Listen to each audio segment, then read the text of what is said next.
कहते हैं कि मृत्यु जीवन का वो अंतिम सत्य है जिसे बदला नहीं जा सकता। जो चला गया वो कभी वापस नहीं आता। लेकिन महाभारत के इतिहास में एक ऐसी कालरात्रि भी थी जिसने प्रकृति के इस नियम को चुनौती दी थी। युद्ध के पूरे 15 वर्ष बाद गंगा जी के किनारे महाभारत के वो सभी योद्धा वापस बाहर आए जिनका अंतिम संस्कार वर्षों पहले हो चुका था। कुरुक्षेत्र की जमीन खून से सूख चुकी थी। पांडव हस्तिनापुर पर राज्य कर रहे थे, लेकिन महल से दूर धृतराष्ट्र, गांधारी और कुंती वनवास में अपने पापों का प्रायश्चित कर रहे थे। गांधारी की आंखों में तो अंधेरा था, पर मन में अपने 100 पुत्रों की चिता जल रही थी।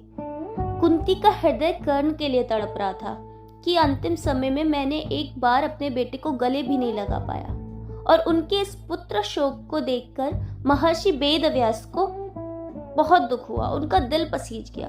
उन्होंने कहा, आज रात में अपनी तप शक्ति से मृत्युलोक और पृथ्वीलोक की सीमाएं मिटा दूंगा। सूरज डूब चुका था, चारों तरफ सन्नाटा था। जैसे ही व्यास जी ने गंगा जल में प्रवेश किया, अचानक नदी का पानी उबलने लगा और पानी के भीतर से दिव्य तेज निकलने लगा।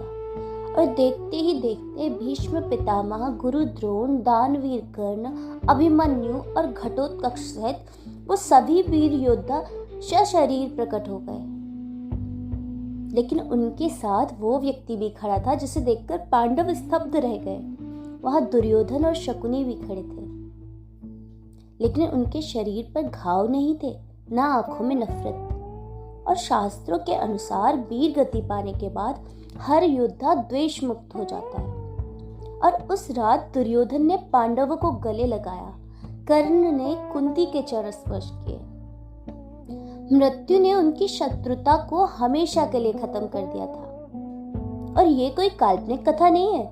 इस घटना का वर्णन महाभारत के आश्रम वासिका पर्व के अध्याय 32 में विस्तार से मिलता है। वहां एक शब्द लिखा है, सुरवर्चसः, जिसका अर्थ है देवताओं जैसे चमकने वाले शरीर।